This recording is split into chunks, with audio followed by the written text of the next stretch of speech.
So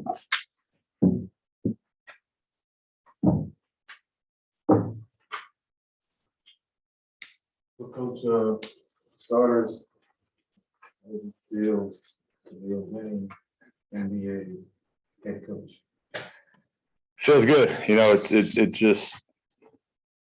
It feels good, especially in a game like that where you really had to fight it out. You kind of knew it was probably going to be like that against a hungry team with guys that are really excited to have an opportunity. So, for us to have to really battle to get it, and I thought we executed well down the stretch. So there's a lot of stuff to be proud of. You talk about the games like this, closing quarters and halves. You guys close every quarter and every half, strong. How huge is that, you feel? That was really big. I mean, I think that speaks to, our experience, with some of the guys out there that we have. And we've talked about a lot of those situations, a lot probably more this year than we did last year as far as what we actually want to do in those situations down the stretch of quarters. And the guys are getting better with that. I wanted to ask about the end of the third, the fast pain. Is that supposed to go to McGee? On deep ball, when McGee called it? Yeah, it actually was. I wasn't even sure if we should do it. I leaned over to Brian Gates. I said, should we run that play? And he said, let's do it. And made a heck of a play. Coach Book became the seventh youngest tonight to reach 10,000 career points. I know we've asked some variation of this question hundreds of times already, but just what can you say about him and his abilities as a scorer? And the thing you love about Book is just he's a fierce competitor and he's just fearless. He just every shot he shoots, he thinks it's going in, and he's still able to do it within the confines of the team. He made some huge shots tonight, to be able to make some big shots and get that milestone. It's just, it's what he does. His 3-point percentage is up pretty significantly this year. Is there anything in particular that you kind of attribute that to, or?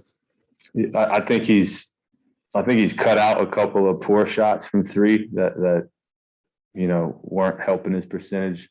Some of like the end of quarter deep threes and stuff. He's kind of wiped those out a little bit. But I think just his base looks really strong. I think he's really getting into his shot with some great lift. Maybe even a little more probably than last year. So I think that's what I'm seeing. Coach, you got a double from Jalen Smith and 2 big blocks. So just your view on his play tonight, and like now that on VA comes back, you have 3 big centers to just count on every single night.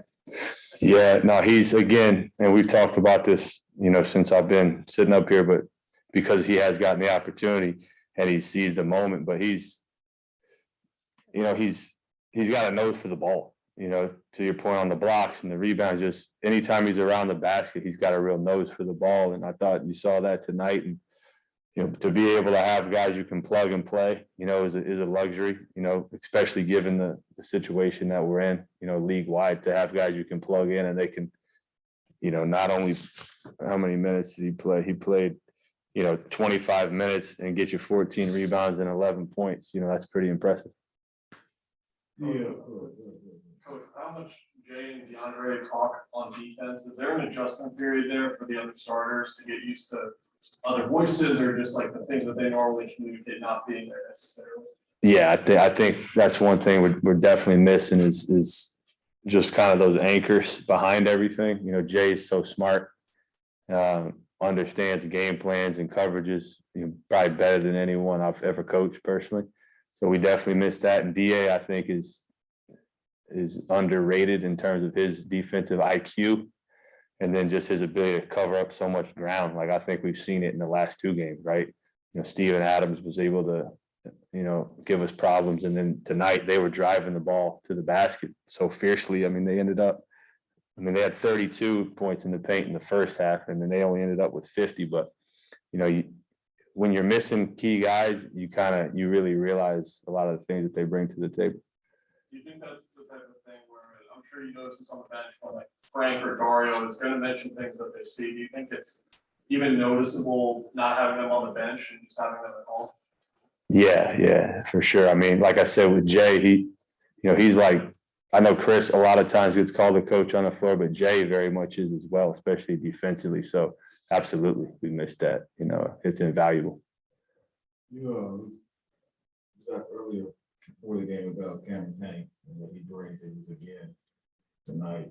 At what point were you like, okay, he's got it going right now. Let's keep him involved in this game. There was a moment in front of our bench where he really was getting into the ball with pick and roll coverage. That's something we had talked about at halftime. And I was actually trying to pump him up, like, yo, good job. And he's so wired that I think he thought I was almost like scolding him, and it felt like he got like an extra chip on his shoulder, which was great because he just started, doing what he does. But man, he just loves his tenacity, his again, another fierce competitor. And like we said before the game, when he brings that, it's a different element, kind of pushes us over the top a lot of times. Thank you. Thanks, guys. Appreciate it. Thank you.